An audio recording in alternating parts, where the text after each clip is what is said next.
우리 그럼 이 시간에 함께 일어나셔서 하나님 말씀 나누도록 하겠습니다. 오늘 함께 나눌 말씀은 출애굽기 2장 15절부터 22절까지 있는 말씀입니다. 같이 읽겠습니다. 시작. 애굽 왕이 히브리 산파 십브라라 하는 사람과 부하라 하는 사람에게 말하여 이르되 너희는 히브리 여인을 위하여 해산을 도울 때에 그 자리를 살펴서 아들이거든 그를 죽이고 딸이거든 살려두라. 그러나 산파들이 하나님을 두려워하여 애굽 왕의 명령을 어기고 남자 아기들을 살린지라.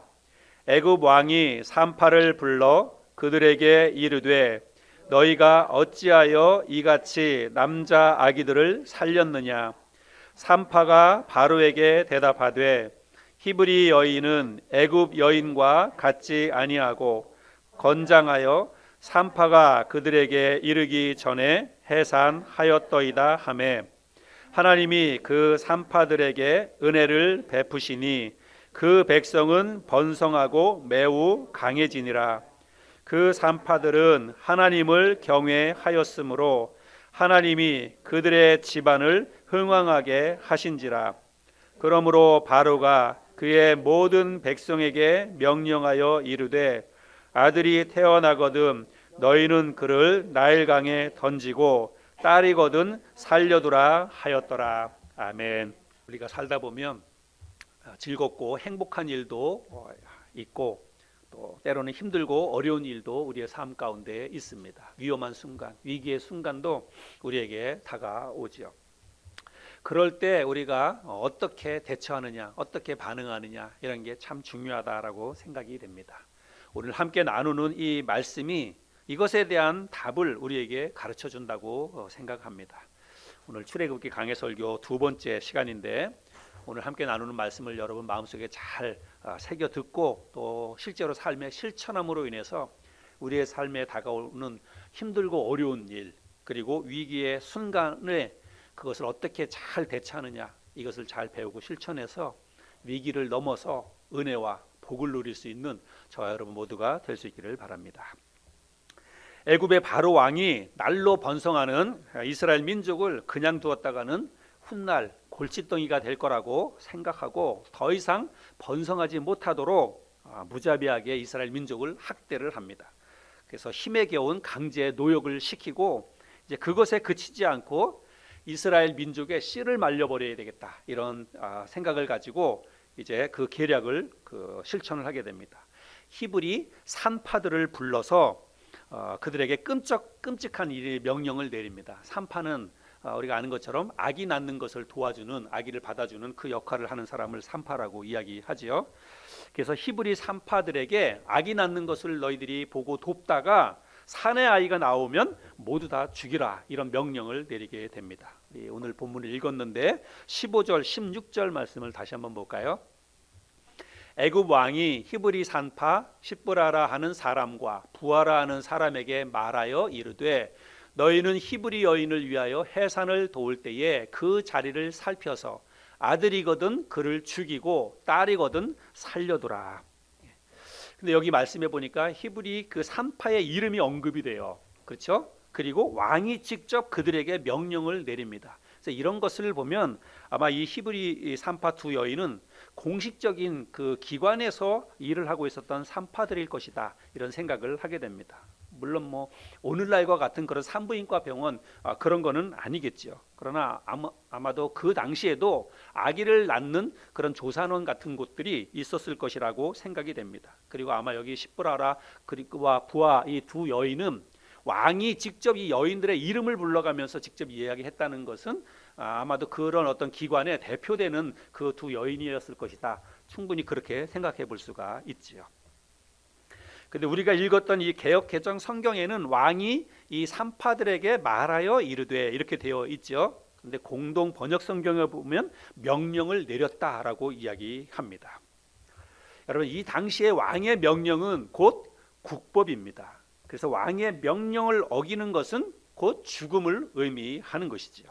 그러니까 이 산파들에게는 이제 굉장히 큰 위기가 다가온 것입니다. 근데 이제 어떤 사람들은 이 두 산파를 애굽 사람이다 이렇게 이야기하는 사람이 있어요. 그런데 오늘 우리가 읽었던 성경에 보면 히브리 산파라고 명확하게 이야기하고 있습니다. 그러니까 지금 이 히브리 산파 두 여인은 자기들의 손으로 지금 이스라엘 민족의 씨를 말리는 일을 자기들의 손으로 지금 해야 하는 그런 상황이 되었다는 것입니다. 그뿐만이 아니라 아무것도 모르는 그야말로 그 어린 핏덩이를 낳자마자 죽여야 하는 그런 끔찍한 일을 해야만 하는 그런 상황에 몰리게 된 것입니다. 여러분, 이게 얼마나 사실은 비극적인 일입니까? 그리고 이 두 여인에게 있어서는 이게 정말 큰 위기가 아닐 수가 없지요. 민족을 배반하는 일을 해야 되는 거예요. 자기 손으로 이스라엘 민족의 씨를 말리는 그 일을 해야만 하는 상황이죠. 그리고 인간적으로도 사실은 도저히 이거는 할 수 없는 일이잖아요. 그렇죠? 태어나는 아기가 얼마나 그렇게 기쁜 그 일이고, 그 아기의 엄마 입장에서는 또 얼마나 그게 정말 기다렸던 그런 순간입니까? 그런데 아기가 낳자마자 그 아기를 죽여야 하는, 사내 아이를 죽여야 하는 그 일을 하는 것은 인간적으로도 도저히 할 수가 없는 그런 일입니다. 그러나 그렇다고 해서 안 할 수도 없는 거예요. 만약에 이게 왕의 명령을 어기고 이 산파가 안 하면 어떻게 되는 겁니까? 자기들이 죽는 거예요. 자기들의 목숨이 날아가는 그런 일입니다. 그러니까 이건 이 두 산파의 입장에서는 정말 힘들고 어려운 진퇴양난의 위기의 순간을 맞이했다는 것입니다. 근데요, 여러분, 이 두 산파는 결국 어떤 선택을 합니까? 왕의 명령을 어기기로 결정을 합니다. 왕의 명령을 따르지 않겠다고 결정을 합니다. 그래서 태어나는 남자 아이를 죽이지 않고 모두 다 살려두게 됩니다. 17절 말씀을 볼까요? 그러나 산파들이 하나님을 두려워하여 애굽 왕의 명령을 어기고 남자 아기들을 살린지라. 자, 히브리 산파들이 애굽 왕의 명령을 어긴 이유가 뭐예요? 하나님을 두려워하여, 이렇게 말하고 있습니다. 그러니까 이 히브리 산파 두 여인은 바로 왕보다 하나님을 더 두려워했다라고 이야기하고 있습니다. 눈에 보이는 바로 왕보다 눈에 보이진 않지만 하나님을 더 두려워했기 때문에 왕의 명령을 어기고 아이들을 살리게 되었다라고 말하고 있습니다. 여러분, 이 두 여인의 이런 행동은 자기 자신의 목을 내는 거예요. 목숨을 걸고 그 일을 결정하고 선택한 것입니다. 이 여인들의 이런 행동을 보니까 성경 속에 등장하는 한 인물이 생각이 납니다. 에스더의 이야기가 생각이 났습니다. 여러분, 군대 장관 하만이 자기 자신에게 무릎을 꿇지 않았다는 이유로 이스라엘 민족 전체를 잔멸할 그런 계략을 꾸밉니다. 근데 이제 그 사실을 모르드게가 알고 왕후였던 이 에스더에게 이야기합니다. 왕에게 들어가서 그 하만의 음모를 그냥 그대로 다 이야기하라고 이야기를 합니다. 그래야만 이스라엘 민족이 잔멸당하지 않는 그런 일들이 생기니까 그렇게 하라고 이야기를 해요. 그런데 그 당시에는 누구라도 왕의 명령을 어기고 왕이 먼저 그 부름을 부르기 전에, 왕의 부름을 받기 전에 먼저 왕에게 스스로 나아가는 자는 곧 죽임을 당하는 것입니다. 왕을 해코지할 수 있는 그런 것이라고 생각을 했기 때문에 그랬겠죠. 그래서 먼저 왕의 부름을 받지 않고 왕에게 나아가면 죽임을 당하게 되어 있었습니다. 이게 국법이에요. 그런데 지금 모르드게는 그렇게 하라는 것입니다. 민족이 큰 위기 앞에 있으니까 네가 가서 민족의 위기를 좀 구해내라, 이렇게 이야기를 하는 것입니다. 근데 에스더가 그런 것들을 다 이야기하죠. 모르드게에게. 내가 왕의 부름을 받지도 않았는데 어떻게 내가 왕 앞에 나갑니까? 그랬다가는 내가 죽임을 당하게 될 것입니다. 그러니까 모르드게가 그 에스더에게 뭐라고 얘기합니까? 네가 왕후의 자리에 앉게 된 것이 이때를 위함인지 누가 알겠느냐라고 이야기하면서 그렇게 가서 왕에게 이야기할 것을 촉구합니다. 그래서 결국은 에스더가 왕에게 나아가기로 결심하고 삼촌한테, 사실은 모르드게가 에스더의 삼촌이잖아요. 그래서 모르드게에게 이렇게 이야기합니다. 에스더서 4장 15절 16절에 보면 에스더가 모르드게에게 회답하여 이르되 당신은 가서 수산에 있는 유다인을 다 모으고 나를 위하여 금식하되 밤낮 3일을 먹지도 말고 마시지도 마소서. 나도 나의 시녀와 더불어 이렇게 금식한 후에 규례를 어기고 왕에게 나아가리니 죽으면 죽으리이다 하니라.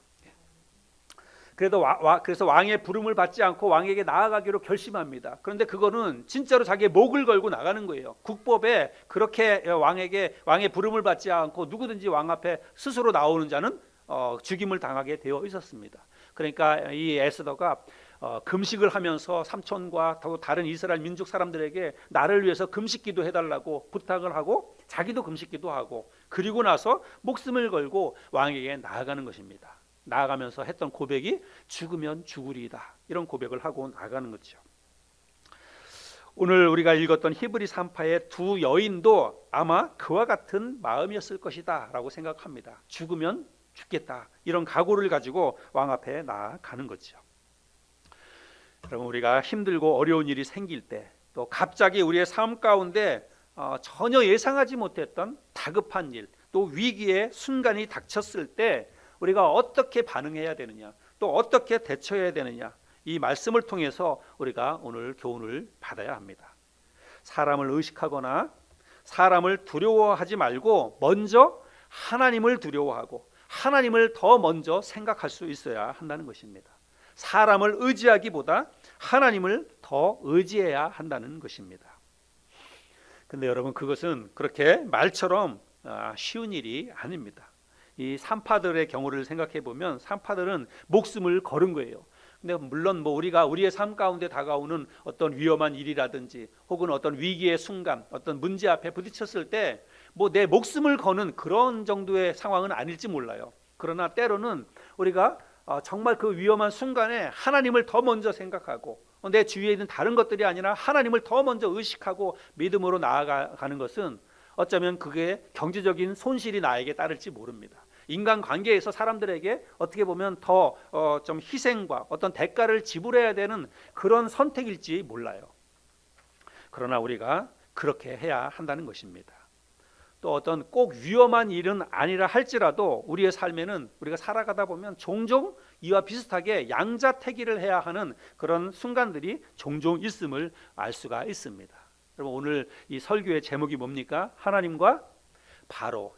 오늘 설교의 제목이 하나님과 바로인데, 우리가 세상을 살아가다 보면 하나님 쪽을 택할 것인가, 아니면 이 세상 쪽을 선택할 것인가, 내가 하나님을 따라 믿음의 길을 갈 것인가, 아니면 눈에 보이는 즐거움과 눈에 보이는 이익을 따라서 바로를 쫓아 이 세상을 따라 갈 것인가, 둘 중 안에 하나를 선택해야만 하는 순간들이 우리에게 종종 다가옵니다. 여러분, 넷플릭스에서 한동안 유행했던 오징어 게임 보셨죠? 저도 봤는데 이 오징어 게임에 보면 줄다리기 하는 장면이 나옵니다. 근데 그 줄다리기 하다가 이기는 팀은 살아남지만 이 줄다리기 해서 지는 팀은 어떻게 되는 거예요? 그 오징어 게임에서는 게임이 아니라 줄다리기에서 끌려가는 사람들은 다 떨어져서 죽습니다. 제가 종종 설교하면서 이야기했는데, 여러분, 우리의 신앙생활은 줄다리기와 같습니다. 줄다리기와 같아요. 내가 힘껏 당겨서 한 발짝 하나님 쪽으로 한 발짝 가면 세상에서는 한 발짝 멀어지게 되어 있습니다. 그런데 내가 세상 쪽으로 한 발짝 끌려가면 그러면 영락 없습니다. 하나님 쪽에서는 한 발짝 멀어지는 거예요. 신앙생활은 늘 그렇습니다. 항상 줄다리기입니다. 그래서 우리가 항상 긴장하고 내가 세상 쪽으로 지금 끌려가고 있는지, 아니면 내가 지금 하나님 쪽으로 한 발짝 더 가까이 다가가고 있는지 우리가 늘 의식해야 되고 늘 그 싸움을 해야 합니다. 그리고 그 싸움에서 이길 수 있어야 하는 거예요. 우리에게 닥쳐오는 중요한 이 양자택일 선택의 순간에 눈앞에 보이는 바로가 아니라, 눈에 보이진 않지만 지금도 여전히 살아계시는, 또 여전히 우리와 함께 하시는 전능하신 하나님을 먼저 생각하고 그 하나님을 먼저 두려워할 수 있는 저와 여러분들이 될 수 있기를 바랍니다.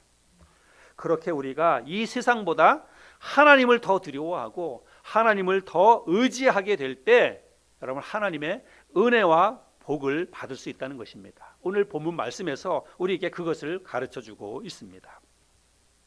애굽 왕이 산파들을 불러서 묻지요. 뭐라고 묻냐면 너희가 어찌하여 산의 아이들을 살려 두었느냐 이렇게 묻습니다.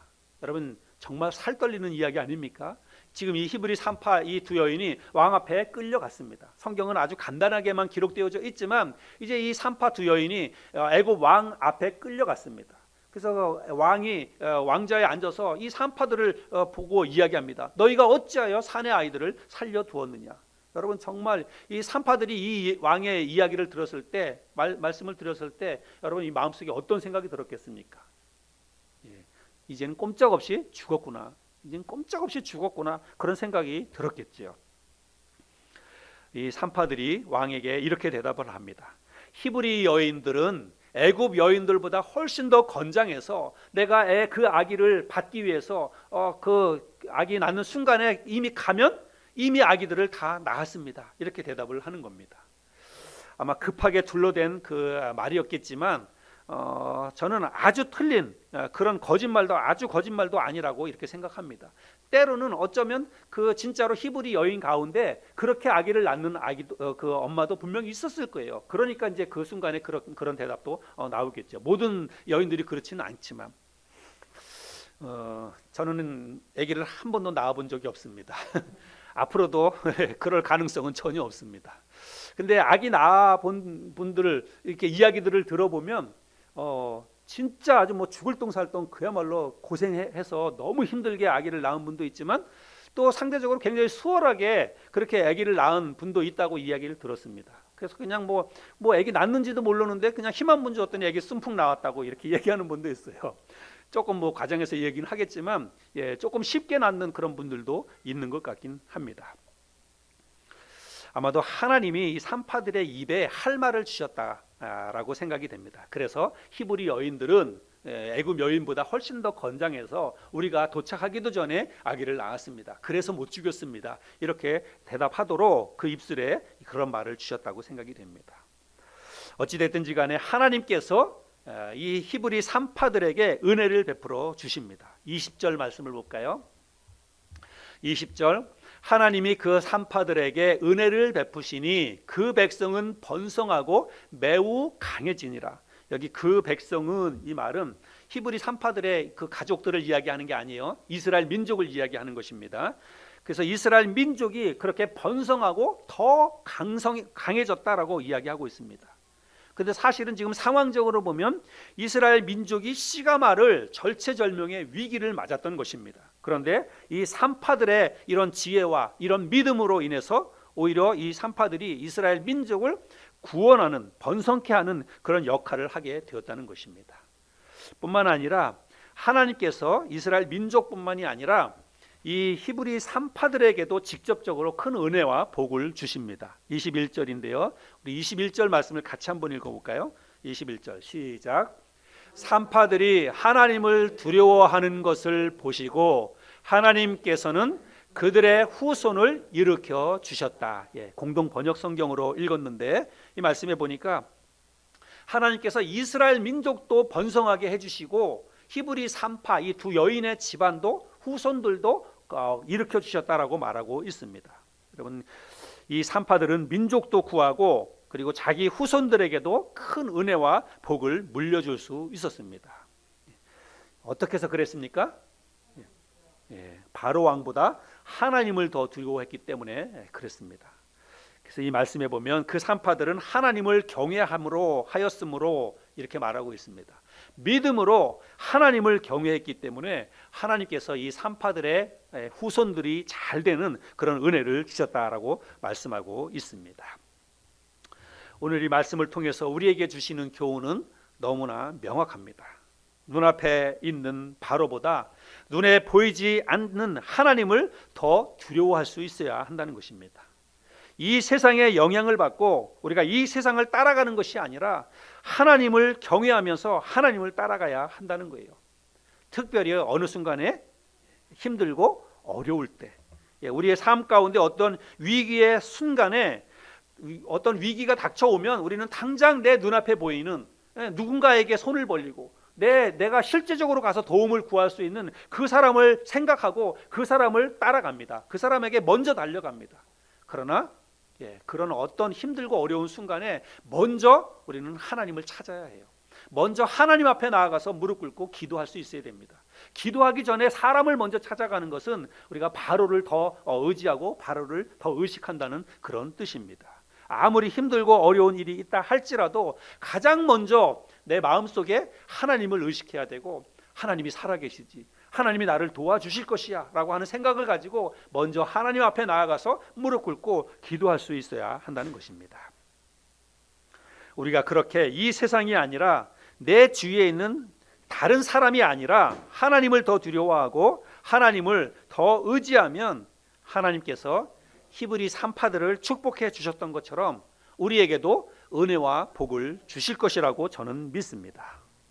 여러분 다 하나님으로부터 하나님의 은혜와 복을 받기를 원하시죠? 여러분 그런 생각들이 있으시죠? 하나님께서 나에게도, 우리 가정에도, 우리 교회에도 하나님이 은혜를 내려주시면 좋겠다, 하나님이 복을 주시면 좋겠다, 그런 생각들 다 있으시죠? 진짜 하나님께서 우리의 삶을 축복해 주시기를 바랍니다. 하나님께서 우리에게 재물의 복도 주시고 건강의 축복도 주시고 자식들도 다 잘 되는 그런 복을 주셨으면 좋겠다, 늘 이런 소원들이 우리의 마음속에 있으리라고 생각이 됩니다. 아마 여기 계시는 부모님들은 특별히 다른 어떤 것보다도 자식들 잘 되는 거, 내 자식들이 잘 되는 거를 다 바라는 그런 마음들이 있으리라고 생각이 됩니다. 우리 지난주에 제가 우리 그 배경 모매님하고 잠깐 통화를 했는데, 우리 배경 모매님께서 지난 주일에 아주 기쁜 그런 소식을 알려주셨어요. 그래서 우리 모매님 손주가 있는데, 손주가 이번에 중국 베이징 대학교 국제무역학과에 합격을 했답니다. 여러분 베이징 대학교는 중국의 최고의 대학이에요. 그 대학에 여러분 들어가는 게 얼마나 힘듭니까? 그것도 외국인이. 그런데 그것도 또 국제무역학과, 얼마나 좋은 학과예요. 그러니까 좋은 학과에 당당히 합격을 했다는 거예요. 손주도 얼마나 고생을 많이 했겠습니까? 그리고 또 이제 우리 아드님 가정인데, 아드님 가정은 또 믿음으로 하나님을 잘 섬기는 가정이에요. 그래서 모매님이 하나님의 은혜라고 그렇게 고백하시면서, 그래서 손주가 잘 된 게 너무 기쁘고 너무 감사하고, 그러니까 우리 모매님이 하나님 앞에 감사헌금을 드리면서 이렇게 봉투에다가 감사 이렇게 표현을 했어요. 그래서 제가 그거 보면서 너무 기쁘고, 저도 너무 기쁘고, 그래서 우리 모매님하고 통화하고 그랬습니다. 그럼 자식을 기르는 부모는 자식이 잘 되는 게 너무 행복하잖아요. 너무 그게 큰 기쁨이 있잖아요. 그렇죠?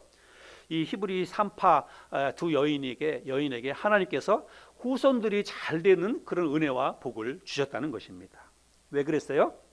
이 산파들이 바로보다 하나님을 더 두려워했기 때문에, 바로보다 하나님을 더 경외했기 때문에 하나님께서 이 히브리 산파 이 여인들의 후손들을 잘되게 해주시는 그런 복을 주셨다는 것입니다. 우리가 이 세상과 하나님 사이에서 주변 환경이나 다른 사람이 아니라 하나님을 더 의식하고 하나님을 더 두려워하고 하나님을 더 의지하게 되면 하나님이 분명히 우리의 삶을 크게 축복해 주시리라고 믿습니다. 나 한 사람뿐만이 아니에요. 내가 하나님을 잘 경외하고 내가 하나님을 더 공경하고 더 하나님을 믿음으로 따라가면 나 한 사람으로 끝나지 않고 이스라엘 민족 전체를 구원해 주셨던 것처럼 우리의 가정도 나로 인해서, 우리의 교회도 나로 인해서 하나님의 은혜와 복을 누리게 된다는 사실입니다. 이 얼마나 놀라운 은혜와 축복입니까? 여러분, 바로와 하나님 감히 비교할 수도 없고 비교해서도 안 됩니다. 그런데 때로는 우리가 하나님보다 바로를 종종 따라간다는 것입니다. 하나님하고 바로하고는 정말 상대가 되지도 않아요. 감히 비교할 수도 없습니다. 훨씬 더 크고 놀라운 은혜와 축복이 있고 우리의 삶을 인도해 가시는 분이 하나님이신데도 불구하고 때로는 우리가 눈에 보이지 않기 때문에, 때로는 우리의 삶 가운데 가까이 있다고 느끼지 않기 때문에 눈에 보이는 어떤 다른 사람, 눈에 보이는 어떤 나를 실질적으로 도와줄 수 있는 그 사람을 더 의지하게 되고 그 사람을 더 의식하게 되고 그러면서 신앙생활을 할 때가 있다는 것입니다. 오늘 이 말씀을 통해서 우리 자신들을 돌아보고 올 한 해 그리고 이번 한 주 우리가 이 세상보다 하나님을 더 두려워하고 하나님을 더 의지하고 살아갈 수 있기를 바랍니다. 우리가 그런 믿음과 그런 어떤 하나님을 향한 아주 정말 특별한 믿음을 가지고 강한 믿음을 가지고 하나님 의지하고 하나님 경외하고 그런 믿음으로 살아가게 되면 하나님께서 분명히 그 믿음의 선택과 결정에 따라서 저와 여러분의 삶을 크게 축복해 주시리라고 믿습니다. 올 한 해 우리가 그런 믿음으로 정말 신실하게 잘 살아서 하나님 앞에도 영광이 될 뿐만 아니라 하나님께서 나와 우리 가정, 우리 교회도 큰 은혜와 축복으로 함께 하시는 그런 한 해가 될 수 있기를 바랍니다.